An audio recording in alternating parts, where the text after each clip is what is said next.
Convido os irmãos a abrirem as vossas Bíblias em João, no capítulo 1. Evangelho segundo João, no capítulo 1. Nós vamos ler a partir do versículo 14 até ao 18.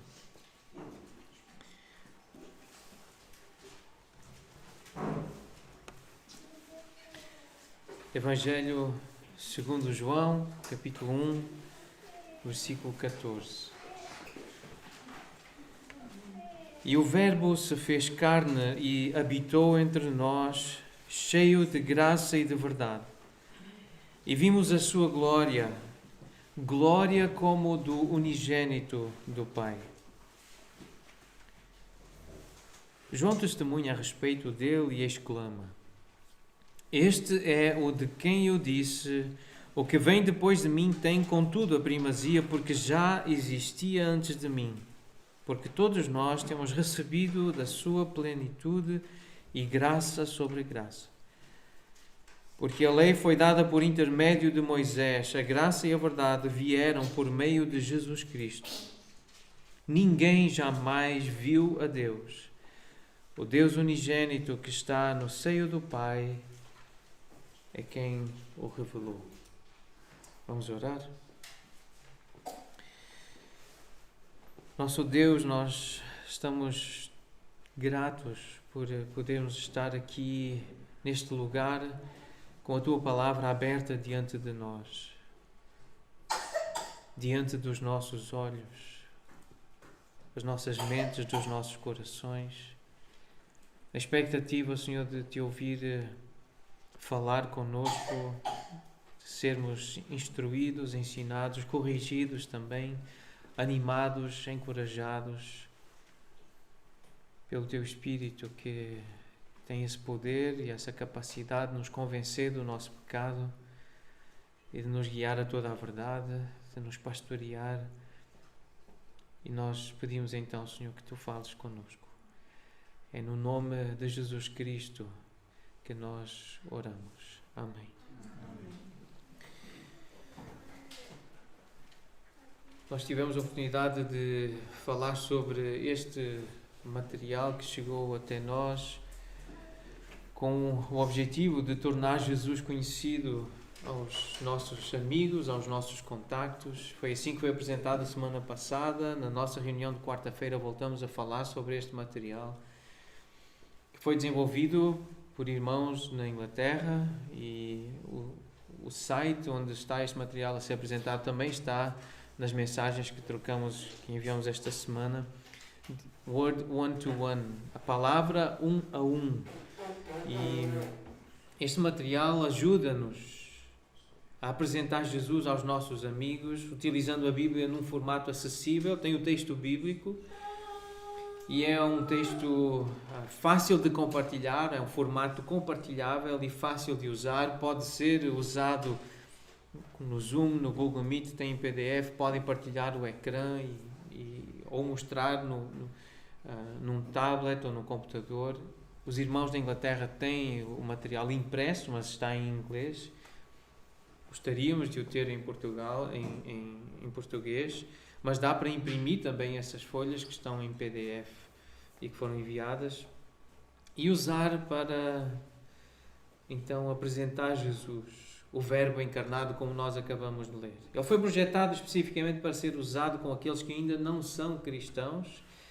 E este material tem tudo o que precisa para conduzir um amigo através do Evangelho de João, providenciando passagem, algumas notas úteis e pontos de discussão ao longo do caminho.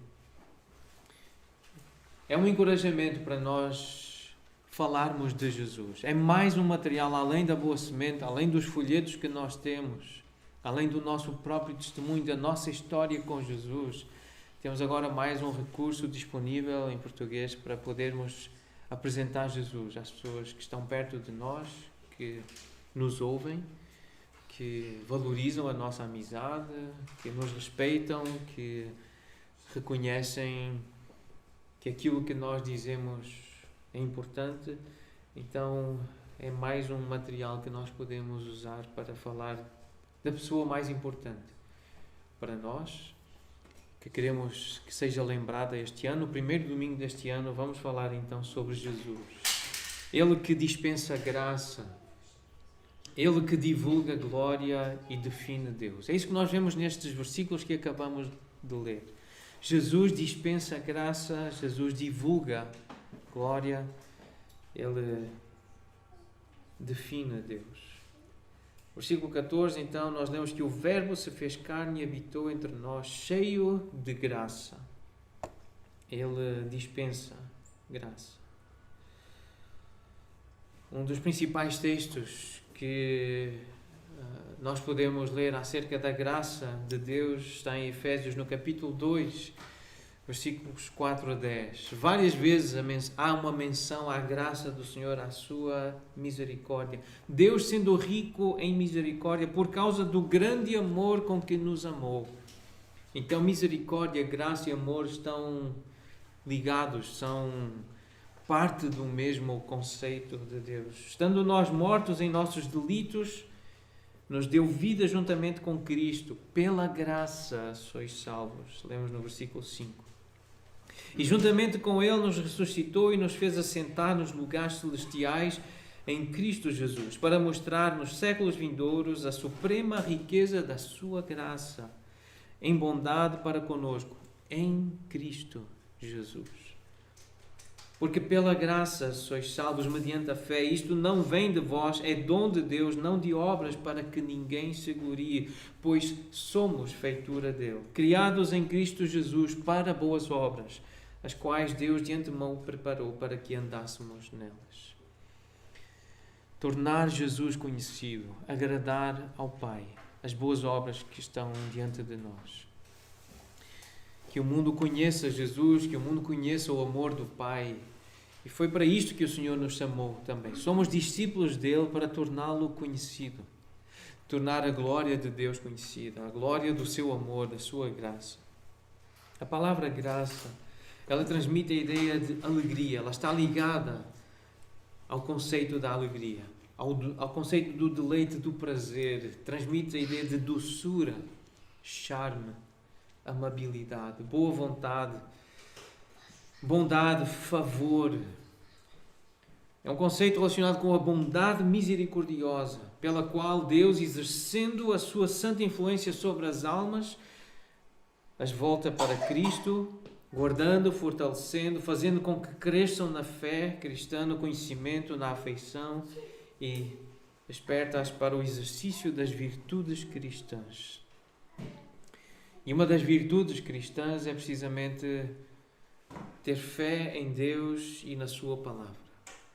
Acreditar que Deus se revelou neste livro, que Deus se revelou nas Escrituras Sagradas.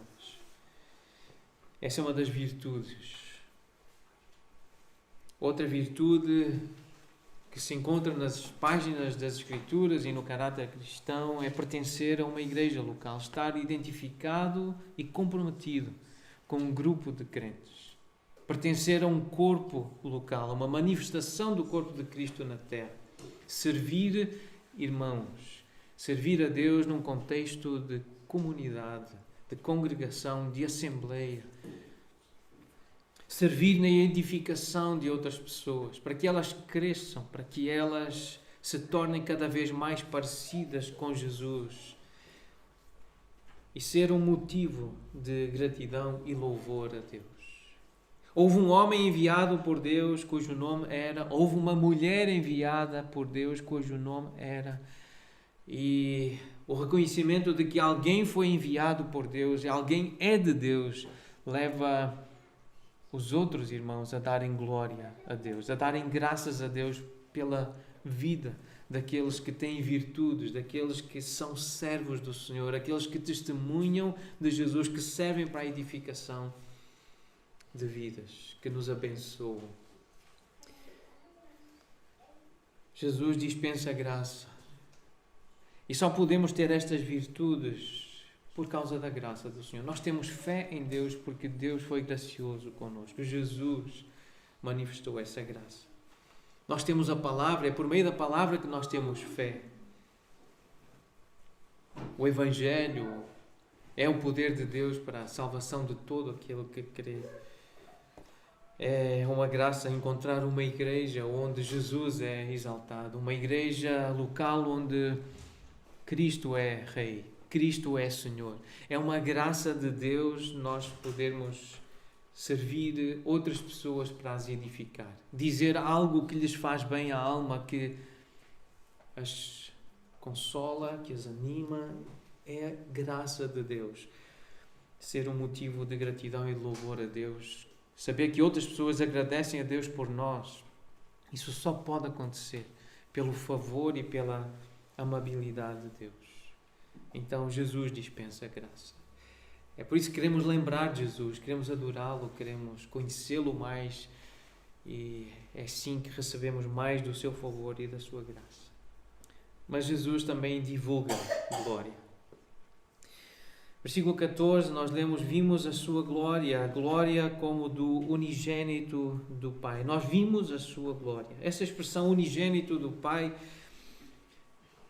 muitas vezes não é bem entendida como se fosse filho único, mas não é esse o sentido desta expressão. Nós sabemos que não é esse o sentido, porque em Hebreus capítulo 11, versículo 17, há uma menção a um dos filhos de Abraão. Ele já tinha um outro antes de ter Isaac, então menciona aqui Isaac e usa exatamente a mesma frase que nós encontramos em João no capítulo 1, é usada em Hebreus capítulo 11, o unigênito.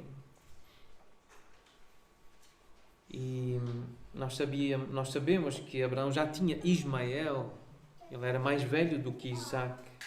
O que está aqui descrito aconteceu com Isaac, o sacrifício do seu filho. Porque a palavra no grego ela transmite a ideia de único do seu tipo, daquele tipo de filho, daquele tipo de relacionamento. O sentido é filho do privilégio, da herança.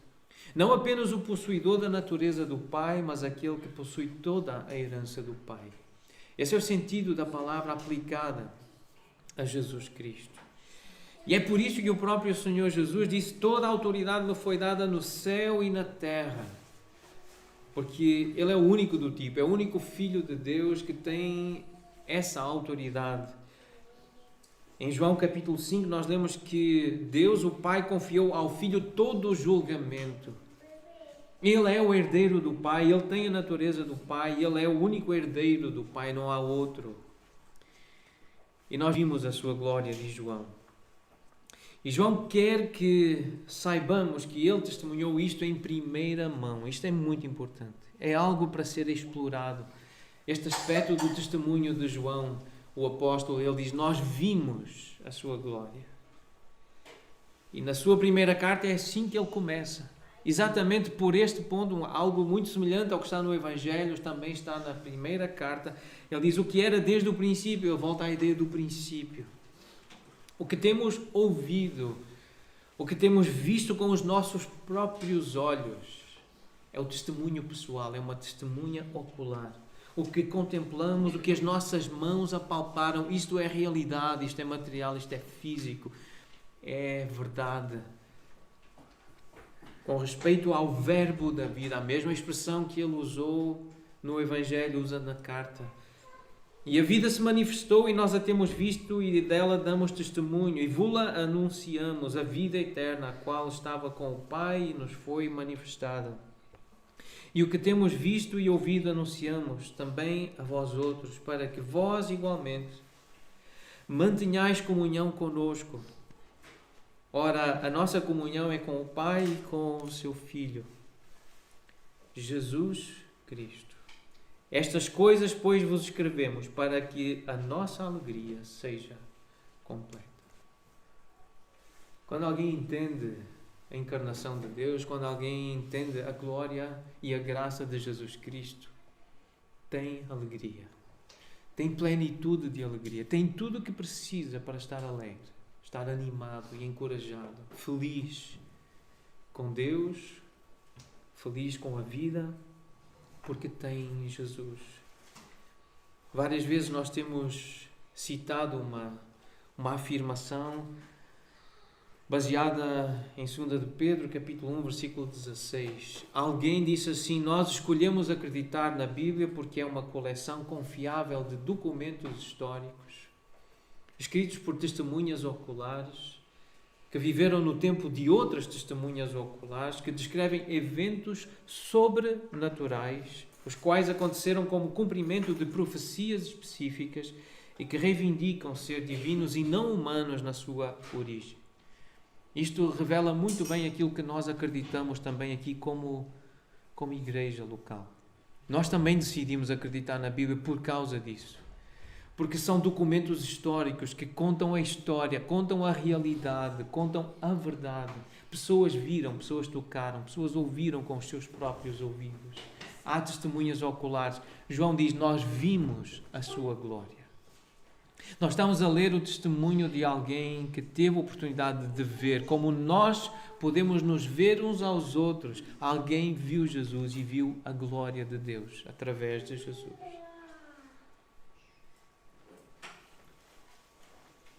Num importante livro sobre cosmovisão bíblica, John MacArthur diz assim: abra mão do fundamento da verdade bíblica e seja qual for o sistema de crença que reste, não vale a pena ser chamado cristão. Mesmo se retiver vestígios do simbolismo e da terminologia cristãos. Muitos que se intitulam cristãos atualmente estão precisamente nesta situação. Usam linguagem e simbolismo cristãos, mas a fonte real da autoridade deles é algo além das Escrituras. Alguns simplesmente vivem pelo que sentem e moldam as suas crenças segundo as suas preferências pessoais. Outros alegam que Deus lhes fala diretamente por meio de vozes, impressões fortes ou sentimentos vagos que interpretam como revelações diretas do Espírito Santo. Outros ainda pensam que as Escrituras são escritos improvisados que podem modificar ou interpretar da maneira que desejam ou que desejarem. De qualquer modo, a vida e a crença deles são comandadas pelas suas preferências pessoais. As crenças dessas pessoas não são realmente diferentes daquelas dos seguidores de uma nova era ou da nova era que acreditam que a verdade é encontrada dentro deles mesmos. Não só a nova era, mas outros movimentos espirituais ensinam isso, pregam isso, que a verdade é encontrada dentro de nós mesmos. Mas o cristianismo bíblico, o cristianismo histórico, é baseado na revelação objetiva das Escrituras. Nós vimos a sua glória, disse João. São documentos históricos escritos por testemunhas oculares. É nisso que nós colocamos a nossa confiança. É na história, na realidade, é na verdade. Não em impressões de indivíduos, de iluminados, de inspirados por espíritos malignos ou pelo próprio Espírito, mas sim pelo Espírito Santo que usou homens, que capacitou homens para trazerem a palavra de Deus, o ensino de Deus para nós. Nós acreditamos no testemunho de João. Nós aproximamos-nos deste livro com a firme segurança de que ao lê-lo estamos a ouvir Deus falar connosco. É um livro que apresenta Jesus, que trata de Jesus. E como nós lemos no versículo 15, Jesus, ele tem e deve ter sempre a primazia. Porque já existia antes de nós. Esse é o reconhecimento que João faz. João Batista, tendo nascido primeiro fisicamente do que Jesus, Isabel, ela concebeu primeiro do que Maria. Mas o próprio João Batista diz que Jesus tem primazia porque já existia antes de João existir. Jesus já existia. Ainda não tinha sido concebido. Não é a única vez, mais à frente, no versículo 29, nos versículos 29 e 30, João vê Jesus e diz: eis o Cordeiro de Deus que tira o pecado do mundo, e repete esta ideia. Este é aquela de quem eu disse: após mim vem um varão que tem a primazia, porque já existia antes de mim. É aquele que ocupa o primeiro lugar, é o primeiro no tempo, é o primeiro na posição, na influência, na honra, é o principal, é o que significa essa expressão na língua original. Ele já existia antes de todos nós. Nós lemos no versículo 1 deste Evangelho: no princípio era o Verbo. Era. O Verbo estava com Deus, o Verbo era Deus. Ele estava no princípio com Deus, ele já era. Ele sempre foi, ele é.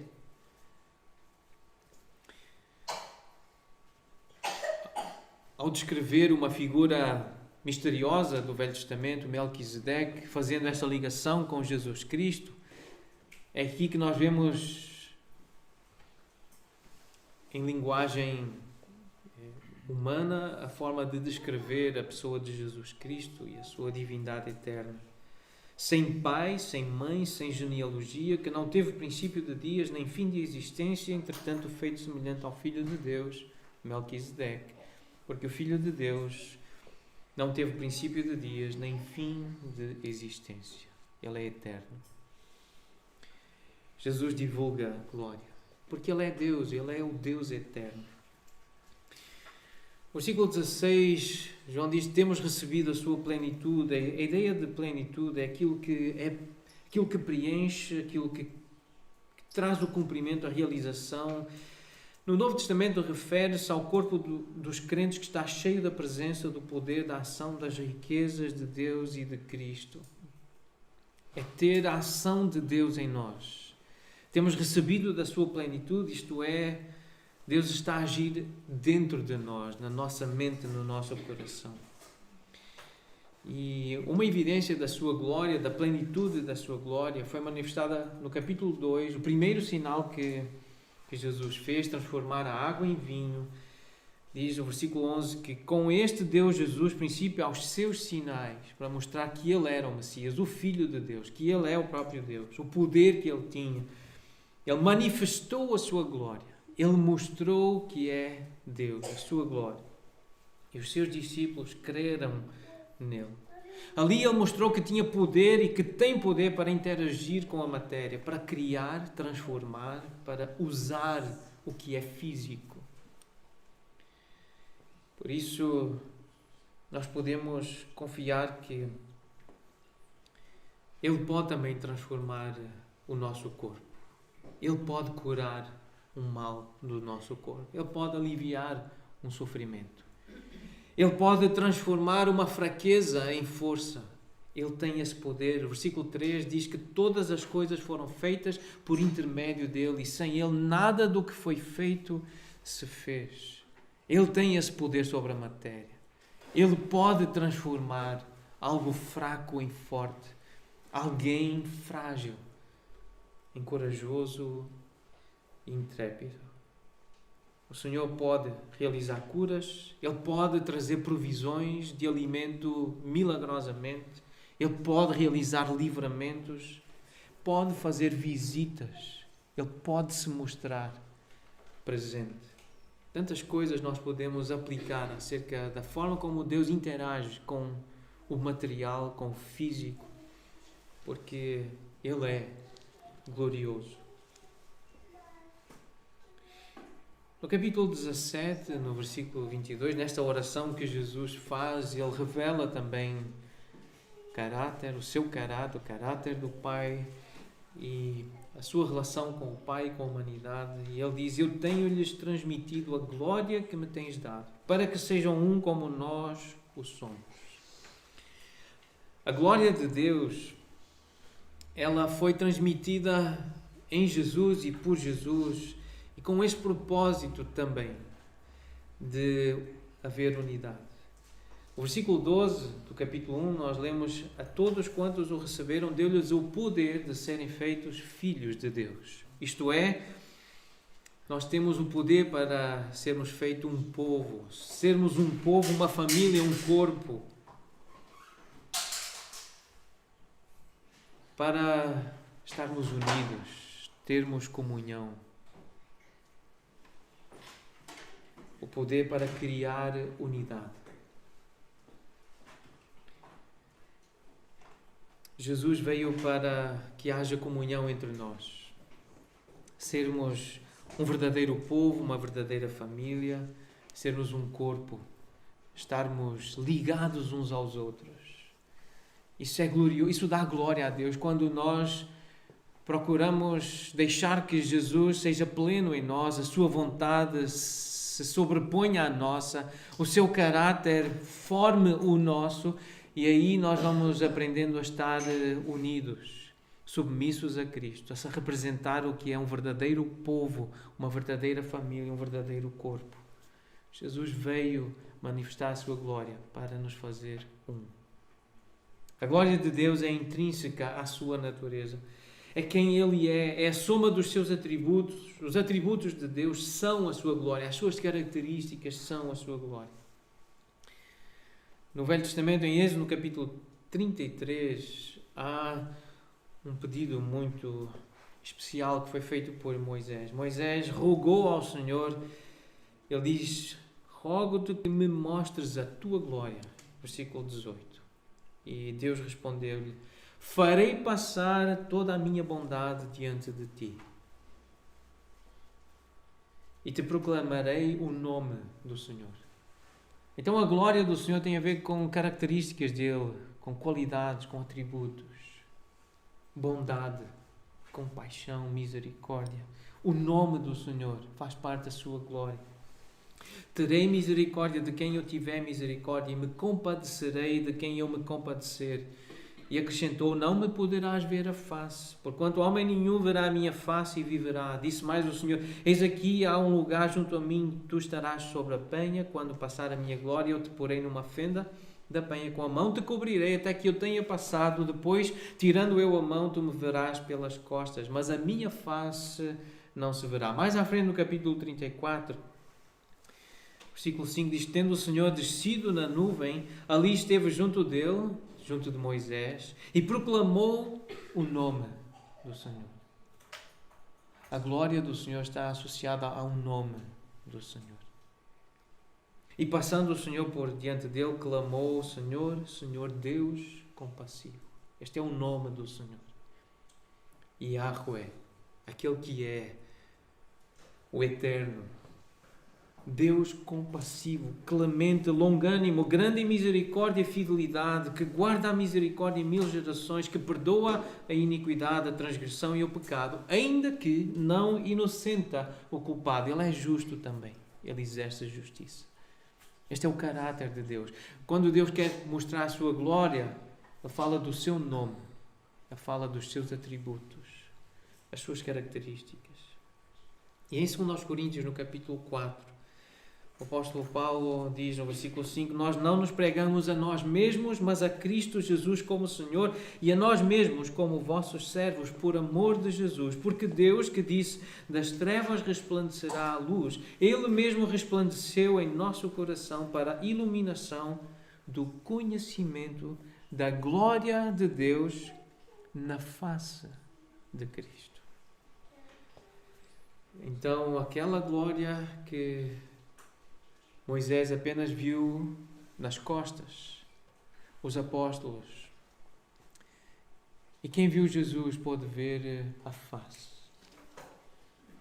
Ver a face de Jesus é ver Deus. É ver a face de Deus. Nós lemos no versículo 17 que a graça e a verdade vieram por meio de Jesus Cristo. A verdade veio por meio de Jesus Cristo. E a verdade sobre Deus, ela está descrita na pessoa de Jesus Cristo. O outro lado de Deus percebe-se também em Jesus Cristo. Ele é compassivo, sim. Ele é misericordioso, sim. Ele é paciente, ele é longânimo. Mas em Apocalipse 19 nós lemos que o cavaleiro que se chama fiel e verdadeiro, essa imagem de glória de Jesus, está vestido, versículo 13, com um manto tinto de sangue. O seu nome se chama o Verbo de Deus. Foi assim que ele foi apresentado. É assim que continua a ser apresentado. Ele é a palavra de Deus, a revelação de Deus. O versículo 15 diz que sai da sua boca uma espada afiada, para com ela ferir as nações, e ele mesmo as regerá com cetro de ferro, e pessoalmente ele pisa o lagar do vinho do furor da ira do Deus Todo-Poderoso. Tem no seu manto e na sua coxa um nome escrito: Rei dos Reis e Senhor dos Senhores. É assim que Jesus divulga a glória, a sua glória, a glória de Deus. Ele é um Deus que exerce justiça. Ele impõe a verdade. Ele veio para reinar. A glória de Deus é diferente da glória dos homens.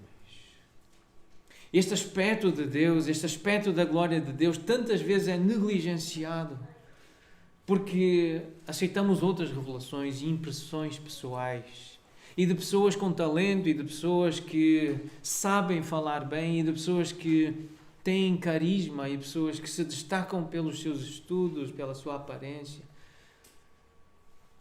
A glória dos homens. É no Evangelho de João, no capítulo 12, que nós lemos sobre um grupo de pessoas que creram em Jesus, contudo, não o seguiam porque temiam os judeus. Tinham medo de ser expulsos da sinagoga. No versículo 43 de João 12, nós lemos que amaram mais a glória dos homens do que a glória de Deus. Existe a glória dos homens. Muitas pessoas gloriam-se da sua ascendência, a família onde nasceram, a nobreza, os pais, os avós, os tios que têm. Alguns gloriam-se na sua descendência ou nos filhos. A alegria deles são os filhos. Têm orgulho porque os filhos fazem realizações. Essa é a glória deles. Glória dos homens. Há homens e mulheres que se gloriam na aparência, na sua aparência física. Na força que têm, na força física que têm. No talento para determinada atividade. Na sua inteligência, na educação que receberam, na prosperidade material que têm, na disciplina que conseguem exercer sobre o tempo, sobre finanças, sobre o apetite, e gloriam-se nessas coisas, na longevidade, porque vivem muitos anos, e gloriam-se nessas coisas. Mas a glória é de Jesus. A glória é de Deus. A glória é de quem está ligado a Ele, quem está com Ele. Ele não divide a sua glória com ninguém. E tudo é efêmero. Todas essas coisas que muitas vezes nós valorizamos e nas quais nos gloriamos, elas passam. Elas são enganosas, são efêmeras, são vazias. Elas não são valorizadas por Deus como os homens as valorizam. Elas terminam e elas enganam. Mas o autor aos Hebreus, ele usa uma ideia, traz uma ideia no capítulo 3, versículo 14, que explica aquilo que nós devemos buscar. Nós nos temos tornado participantes de Cristo. Se de facto guardamos firme até ao fim a confiança que desde o princípio nós tivemos. Nós, como diz Pedro na segunda carta, ele chamou-nos para a sua própria glória e virtude. Queres ter glória? Então não abandonas convicções que teve para o fazer chegar à fé cristã, à Igreja de Jesus Cristo. Só quem é participante de Cristo participará da sua glória. Realmente terá algum brilho, alguma glória, algum peso e algum significado, alguma virtude. Só quem participa de Cristo. Voltando à oração de Jesus, no capítulo 17 de João, versículo 24, Jesus diz: Pai, a minha vontade é que onde eu estou estejam também comigo os que me deste, para que vejam a minha glória que me conferiste, porque me amaste antes da fundação do mundo. Que eles estejam comigo, estejam em mim. É assim que nós nos tornamos participantes de Cristo, da sua glória. E Ele pede, e Ele deseja isso. Que nós não abandonemos aquilo que aprendemos, que desde o início nós acreditamos e por isso nos tornamos cristãos e precisamos voltar a Cristo e à suficiência de Cristo. Porque se nós ficamos deprimidos, isto é, profundamente angustiados, se nós ficamos ansiosos, amargurados, desesperados, é porque o nosso relacionamento com algumas pessoas não está bem. Se isso, o facto de termos problemas de relacionamento com algumas pessoas, nos leva a ficar deprimidos, ansiosos, amargurados ou desesperados, é porque o nosso relacionamento com Jesus não está bem. A depressão e a ansiedade apontam para algum problema, seja ele pecaminoso ou não, no nosso relacionamento com Deus. Vou repetir esta frase. A depressão e a ansiedade apontam, indicam algum problema, seja esse problema pecaminoso ou não, mas existe um problema. Alguém que está num estado de depressão longa, ou seja, uma profunda angústia, de ansiedade, não são breves momentos porque se assustou, porque alguém morreu. Estamos a falar de um estado de depressão, um estado de ansiedade. Apontam para algum problema, seja ele pecaminoso ou não, no nosso relacionamento com Deus. Então, primeiro resolvemos o nosso problema com Deus, para depois tentarmos resolver os nossos problemas com as pessoas. Porque Deus tem que ser suficiente para nós estarmos em paz, tranquilos, alegres, animados, esperançosos. Deus é suficiente. Ele dispensa glória. Ele define Deus. Ele dispensa glória, Ele difunde, Ele espalha a glória de Deus e Jesus define Deus. Versículo 18 diz que ninguém jamais viu a Deus, o Deus unigênito que está no seio do Pai é quem o revelou.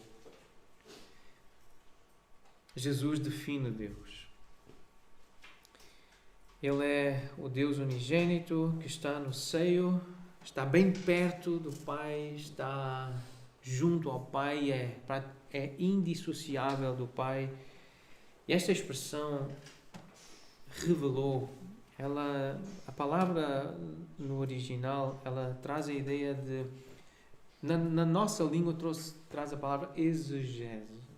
É o mesmo verbo e a ideia de expressar-se numa narrativa é conduzir, ser um líder, ir adiante, traz essa ideia de mostrar a verdade, expor o ensino, declarar as coisas relacionadas com Deus. É uma palavra que foi usada na literatura grega para a interpretação das coisas sagradas, dos oráculos divinos.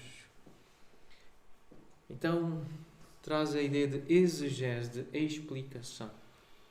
Há algum tempo atrás eu tive contacto com um trabalho feito no Brasil, mas é da Sony Entertainment.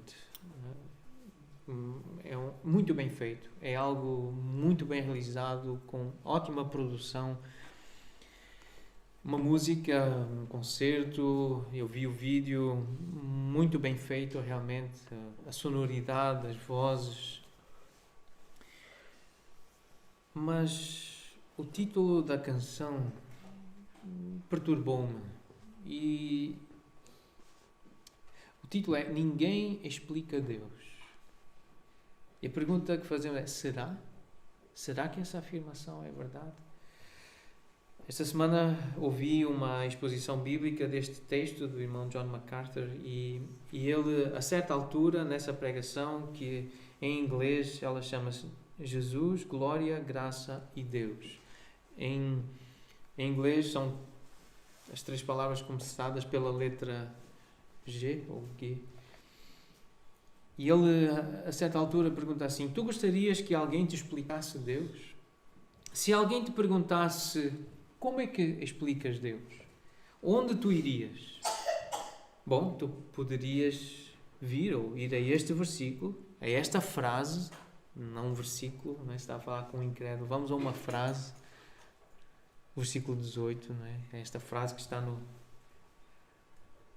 posição 18. E dizer, olha para Jesus Cristo. Ele explica Deus. O texto está a dizer, literalmente, Jesus explicou.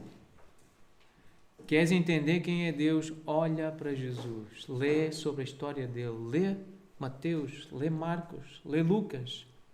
Lê este Evangelho, esta história. Porque Jesus explica Deus. Jesus explicou Deus, sim. Então não é verdade que ninguém explica Deus. Há coisas difíceis de entender, sim, acerca de Deus. Ela é muito maior do que a nossa capacidade pode alcançar.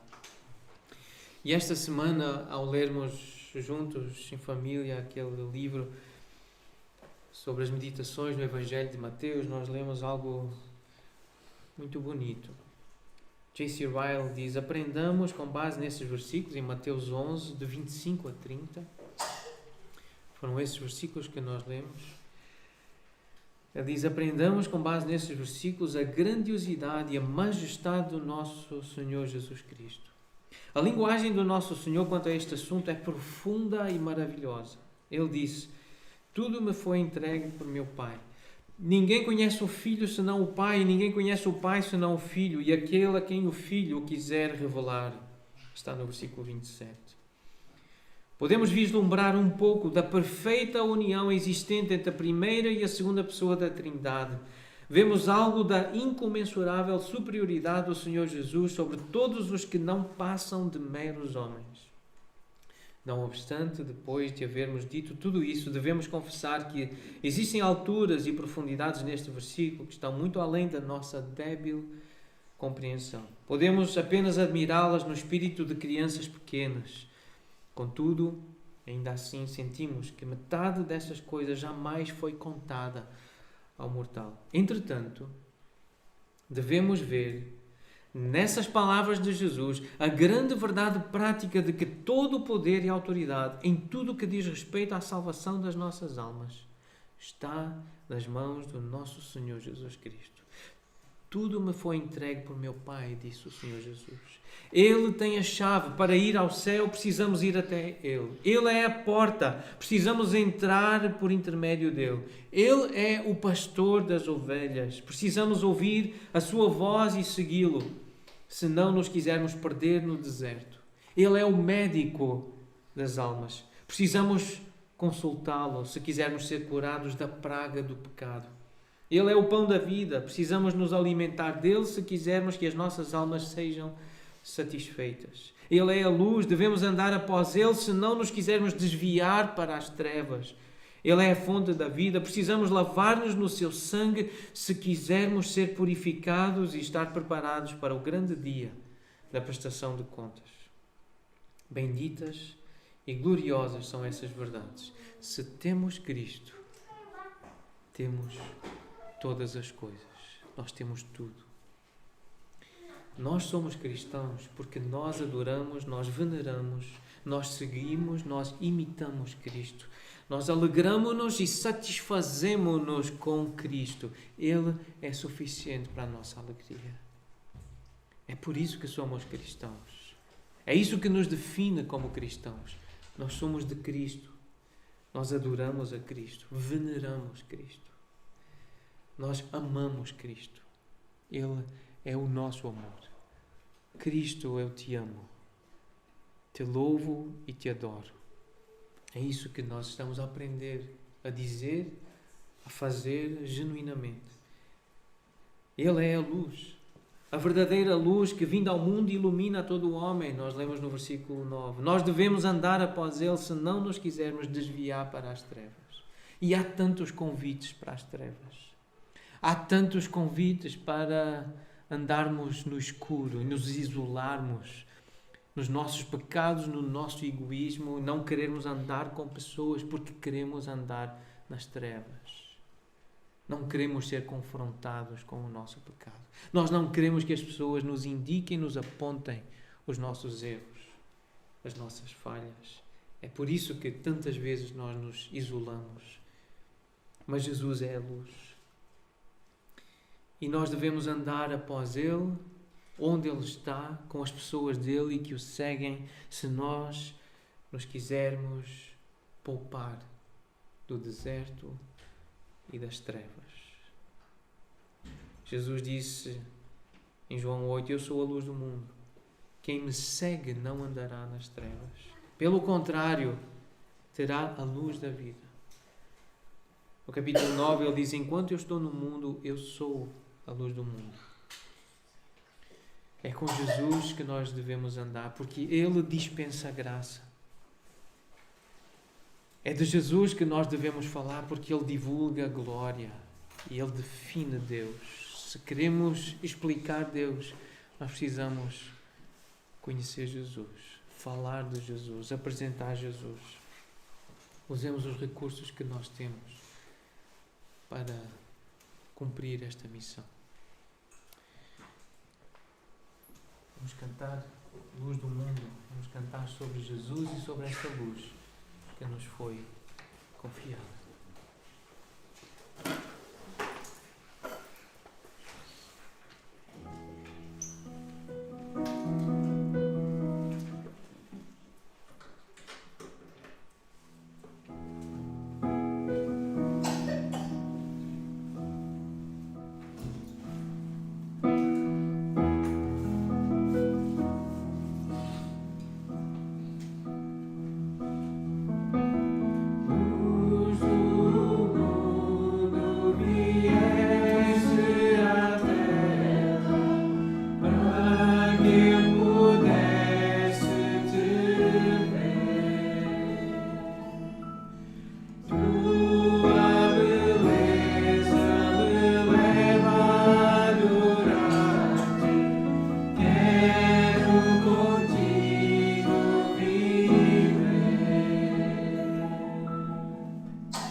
Vim para